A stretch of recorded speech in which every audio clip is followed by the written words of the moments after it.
Assalamualaikum warahmatullahi wabarakatuh. Perkenalkan, nama saya Dani Ardiansyah. Di video ini saya akan mempresentasikan HTML5 dan CSS3. Saya dari kelompok 9 yang beranggotakan 3 orang, yaitu 1. Muhammad Syauqi Larobi, nomor absen 19. Yang kedua, Muhammad Hilmi Yusuf, nomor absen 18. Dan yang ketiga yaitu dengan saya sendiri, Dani Ardiansyah, nomor absen 7. Ini adalah implementasi tag HTML5. Yang pertama yaitu implementasi tag artikel HTML5. Di tag artikel ini berfungsi mendefinisikan sebuah isi dari artikel. Ini adalah contoh dari sintak tag artikel. Ini contoh isi dari teks artikel. Kok ingin marah, melampiaskan, dan seterusnya sampai kecewa. Dan nanti akan menampilkan output, yaitu ini yang di bawah.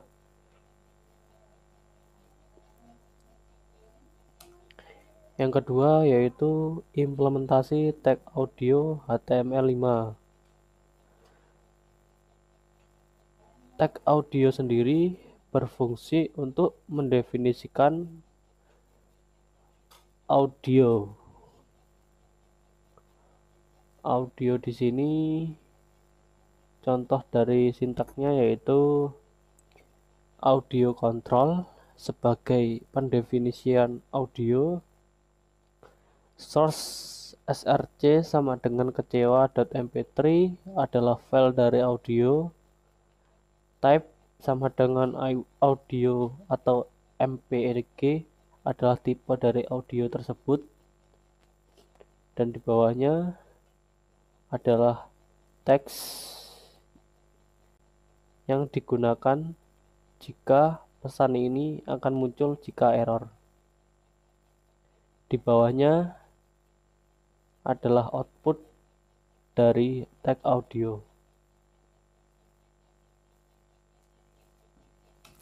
Yang ketiga yaitu tag dialog. Tag dialog ini berfungsi untuk menampilkan kotak dialog atau pesan yang akan muncul untuk mendapatkan perhatian dari user. Ini adalah contoh sintak dari tag dialog. Dialog open sama dengan open. Di bawahnya ini adalah dialog. Ini adalah teks dari tag dialog. Dan di bawahnya adalah output dari tag dialog.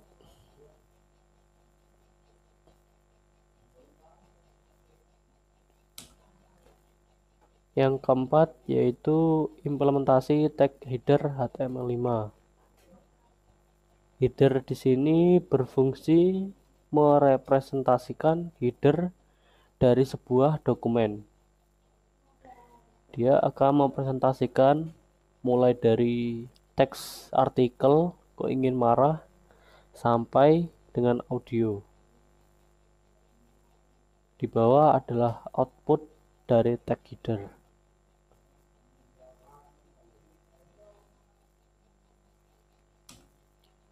Yang kelima yaitu implementasi tag main HTML5. Di sini main berfungsi merepresentasikan main dari sebuah dokumen. Contohnya bisa dilihat dari sintak berikut. Ini adalah main pada dokumen ini. Di bawahnya adalah output dari tag main. Terakhir yaitu implementasi tag footer HTML5. Pada tag footer berikut berfungsi merepresentasikan footer dari sebuah dokumen. Bisa kita lihat sintak berikut. Dialog open sama dengan open. ini adalah dialog. Berarti ini pada tag dialog ini nanti akan menjadi footer. Bisa dilihat di bawah output dari tag footer.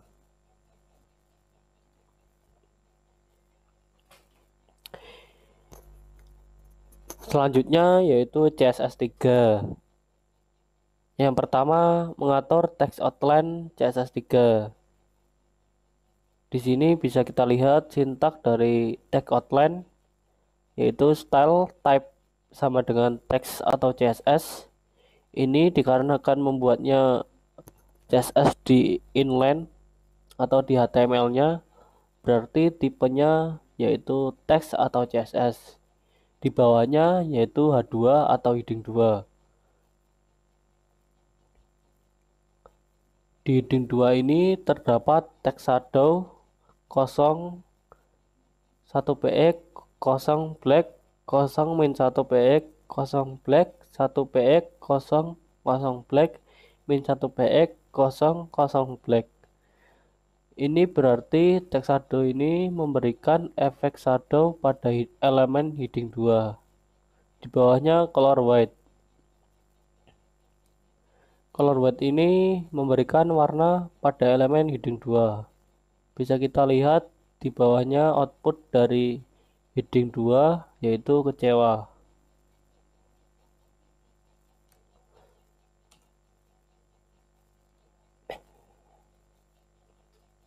Yang kedua yaitu mengatur border pada CSS3.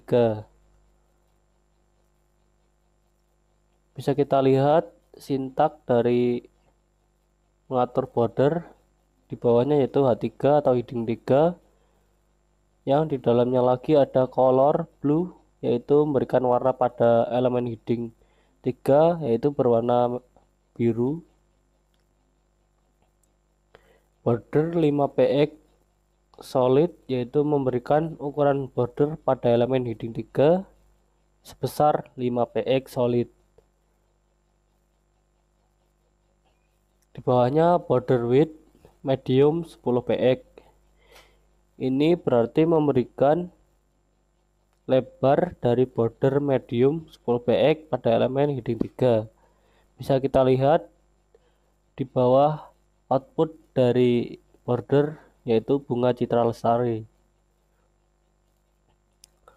Yang ketiga yaitu mengatur warna teks. Di sini yang diatur yaitu P atau paragraf. Di dalamnya terdapat color green yaitu memberikan warna pada elemen P. Bisa kita lihat di bawah adalah output dari mengatur warna teks.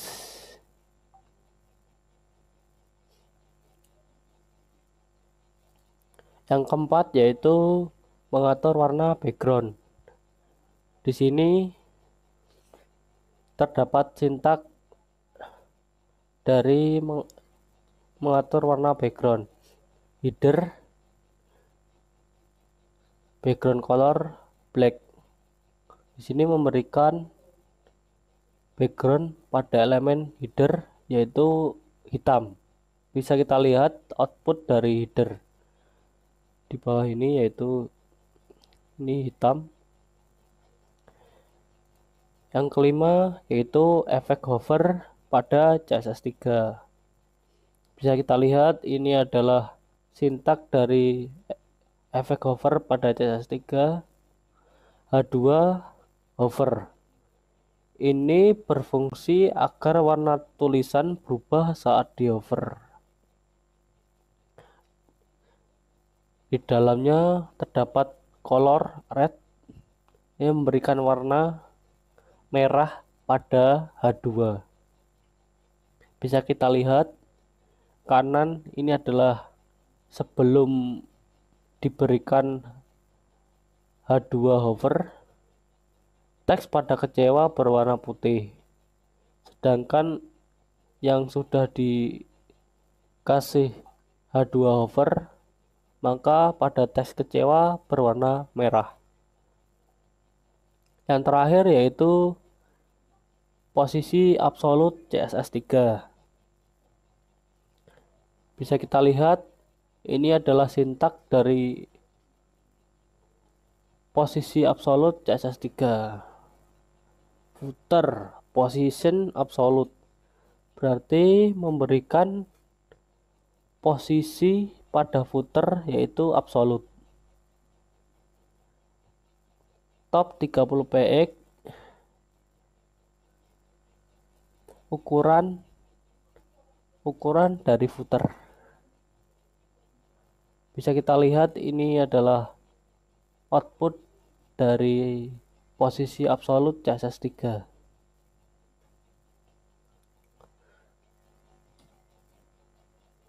Sekian video dari saya. Wassalamualaikum warahmatullahi wabarakatuh.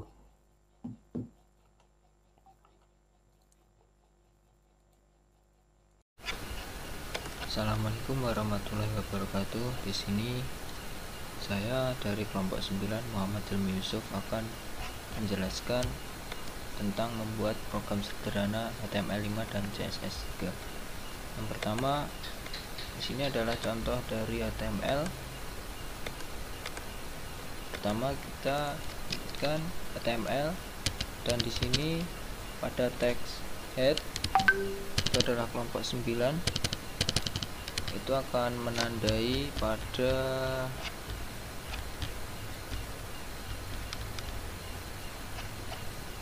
tulisan dari awal web kepala.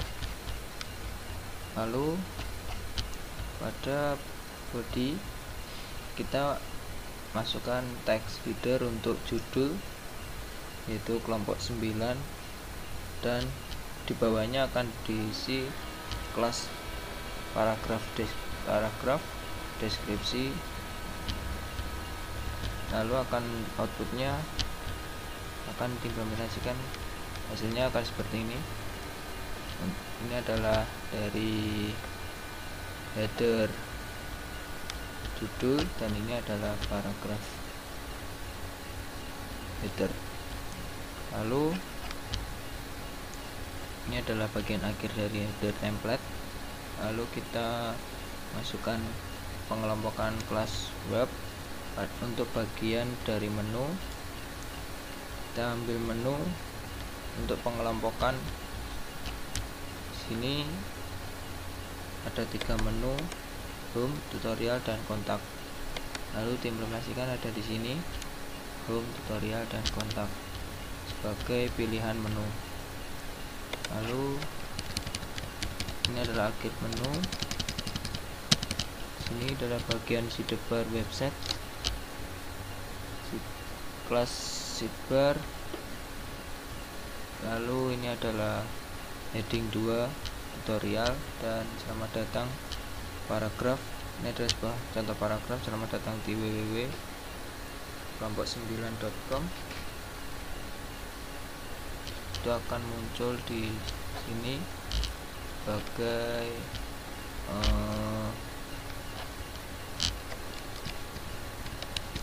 pengelompokan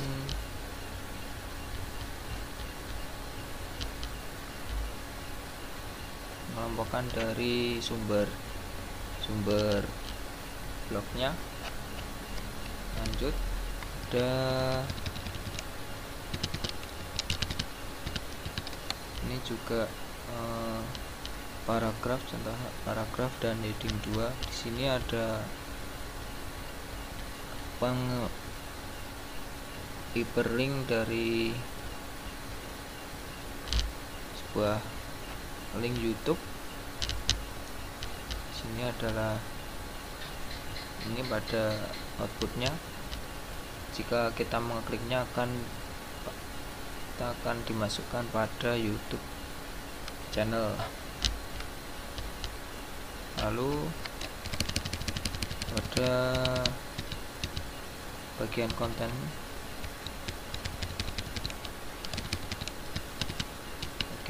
ada mengelompokkan kelas blog, konteudo, dan post info.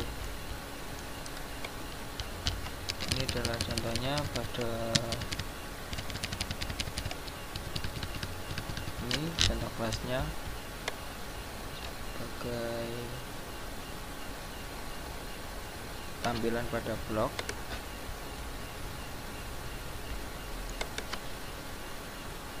Kelas Posinfo untuk siapa penulis dan ditampilkan pada atas kanan sebuah kelas blog, suatu blog. Lalu ini adalah contoh untuk mencari sebuah gambar, yaitu Jujutsu DJPG. Lalu di bawahnya ini adalah gambarnya, bawahnya lagi ini adalah contoh feeder 1, yaitu ini GG, dan di bawahnya kita akan menambahkan sebuah paragraf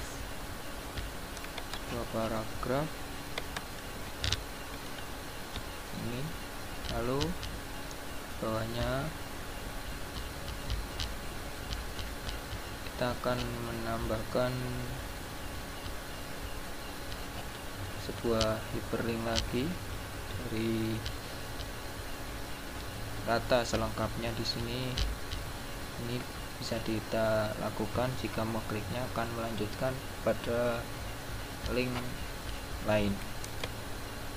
Yang kedua, contoh blog yang kedua adalah sama dari yang pertama, ada kelas Kontehudo, kelas Posinfo, dan ini Posinfo sebagai profil pengupload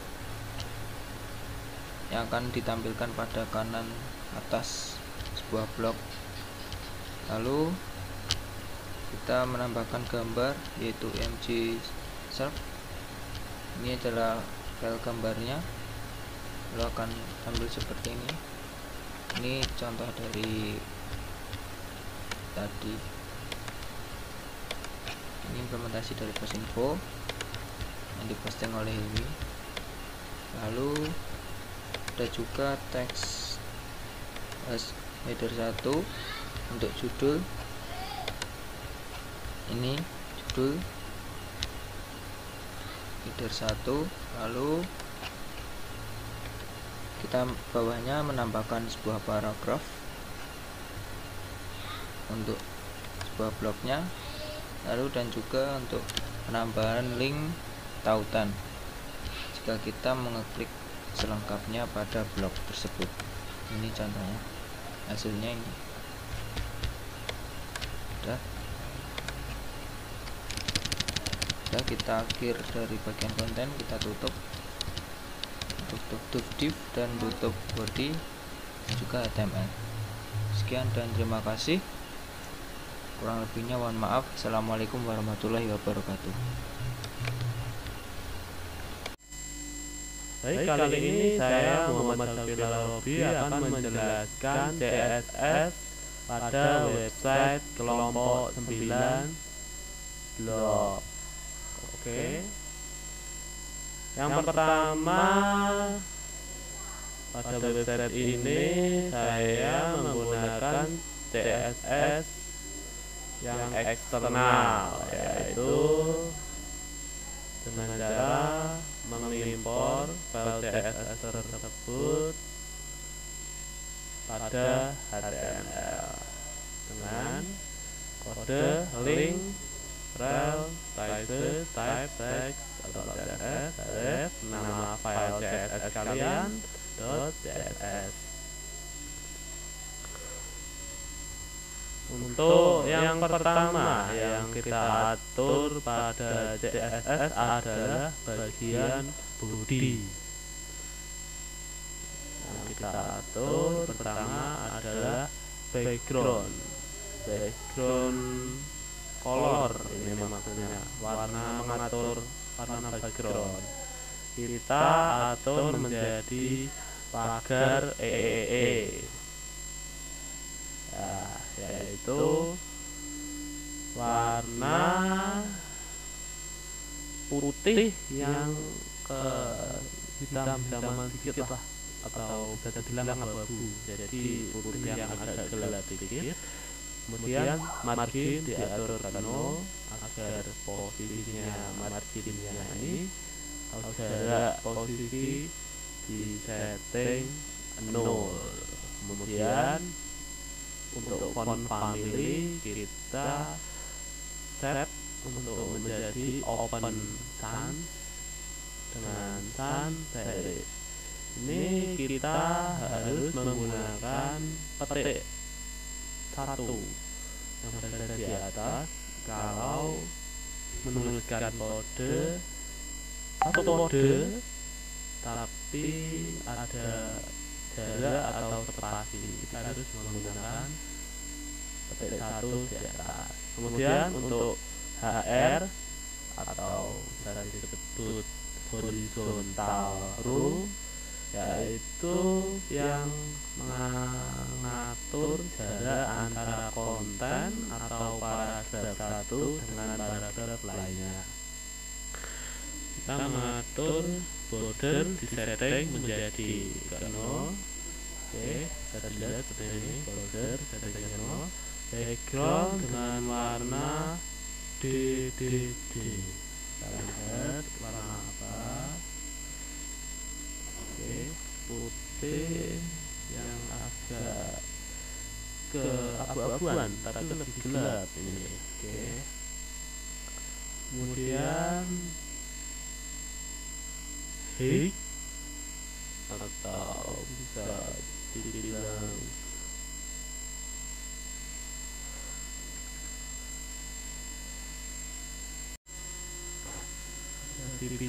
tinggi kita atur dengan ketinggian 1 pixel.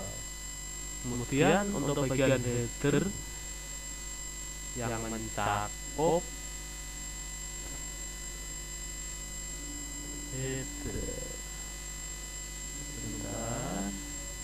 Oke, yang mencakup ini judul sama deskripsi kita atur teksnya menjadi rata tengah. Nah, yang ini, ini adalah bagian header.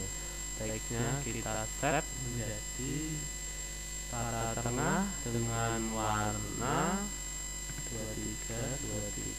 Kita lihat dulu, warna hitam.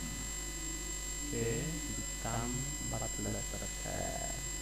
Kemudian lanjut header pada bagian kelas judul kita set besar fontnya berukuran 17. Nah, ini berukuran 17.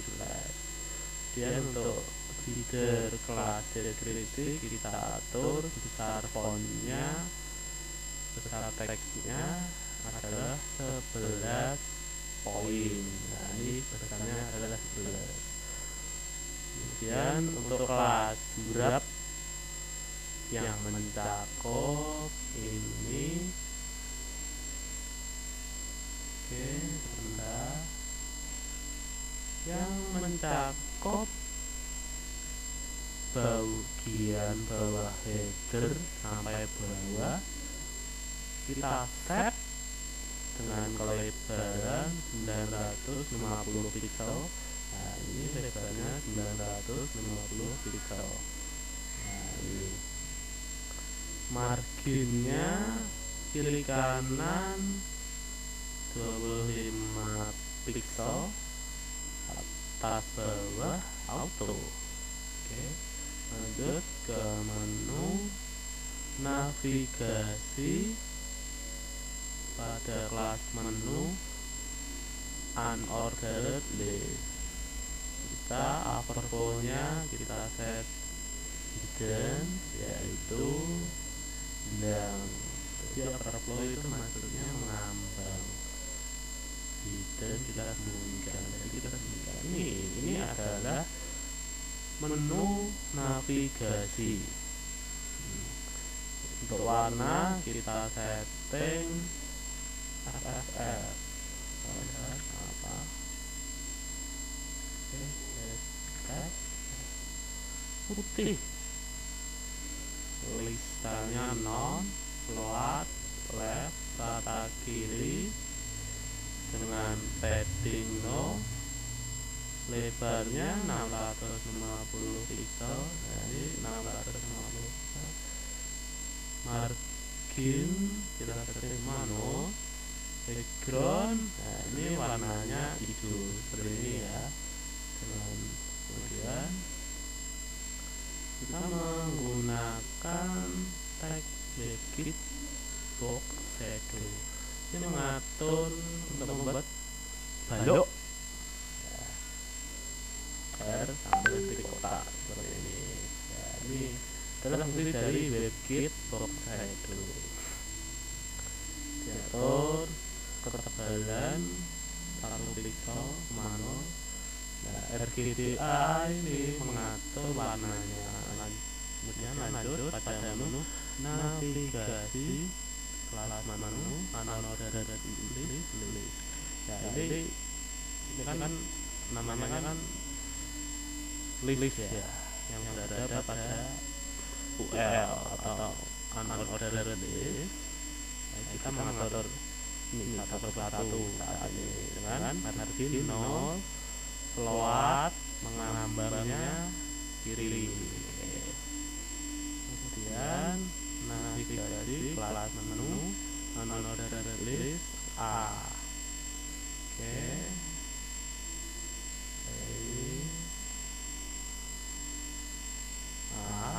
Maksud A ini adalah ref atau ya bisa disebut ini ya.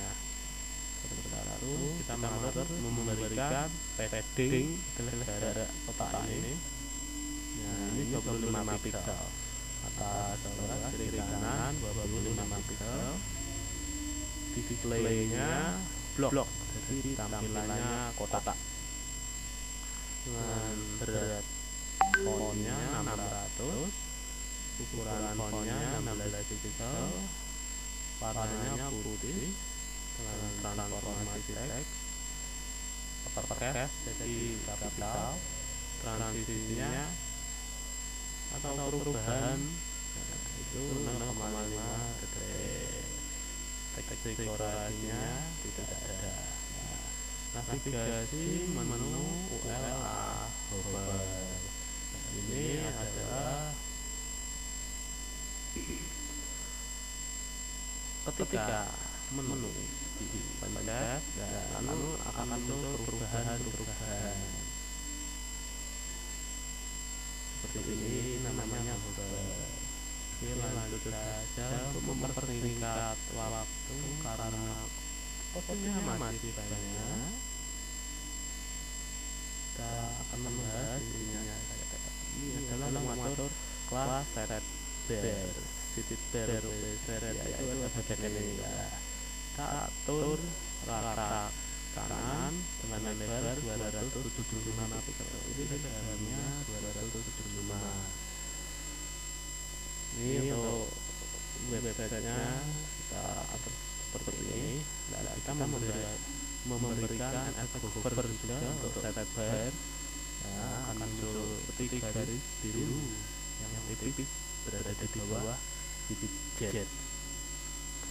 Lanjut ke kelas blok. Oke, kelas blok bagian konten blok ini kita rata kiri ya, jaga seperti ini dengan kelas Fonteudo, yaitu ini. Nah, jadi satu postingan ini kita namakan kelas Fonteudo. Kita atur lebarnya 600 pixel. Ya, seperti ini seperti ya. Lanjut saja.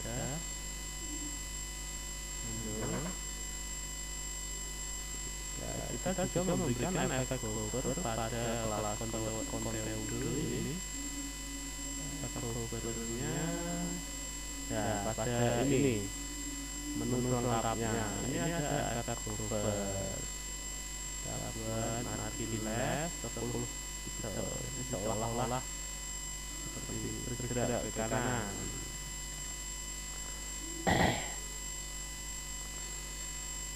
Ini untuk kelas post info. Nah, adalah bagian ini diposting oleh.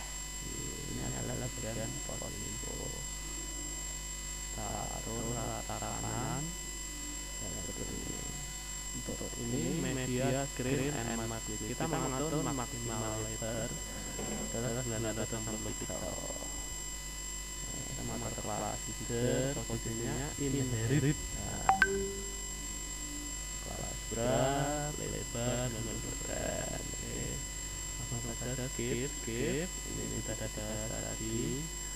Jadi kita mengatur dengan setiap maksimal lebar yang ditampilkan device user ketika mengakses website, kita aturnya beda-beda.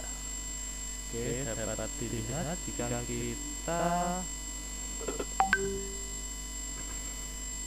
coba melihat website dari sudut pandang HP, ya, akan berubah menjadi seperti ini. Ya, ini dengan lebar 480 pixel. Ya, jadi kita membuat website simple responsive ini agar jadi untuk membuat website responsif ini kita harus mengatur tampilan setiap resolusi yang akan digunakan. Ya, kita mengaturnya itu pada CSS dengan tag add media screen and max width. Ini maksimal 460 ya, kita lihat. Ya, kita coba lihat pada maksimal lebar 960. Nah, ini adalah kalau tampilan dilihat pada tablet sih kurang lebih ya, seperti ini. Baik, sekian untuk penjelasan CSS pada